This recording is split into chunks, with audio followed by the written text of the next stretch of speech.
Ubushakashatsi mu bijanye n'amagara y'abantu burerekana ko indwara zitari nke zibangamiye amagara y'abantu, cane cane abana bari munsi y'imyaka 5. Izo ndwara nyinshi zituruka ku isuku rike. Aha twovuga nk'indwara nka macinya, kolera, tifoide, ikiza ca COVID-19, Ebola, indwara zo mu nda n'izindi nyinshi.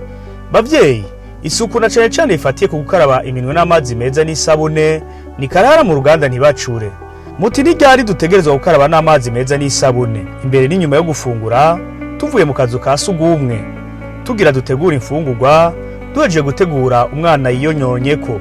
Muri ivyo bihe ntabanduka twokwitwararika gukaraba no gukarabisha ibondo dukoresheje amazi meza n'isabune. Ku bavyeyi bonsa nabo, mwibuke uwo mugenzo mwiza imbere yo konsa ibibondo vyanyu.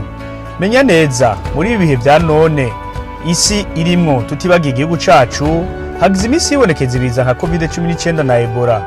Twokwitwararika gushira mu ngiro uwo mugenzo mwiza mu kwama dukaraba amazi meza n'isabune kandi kenshi.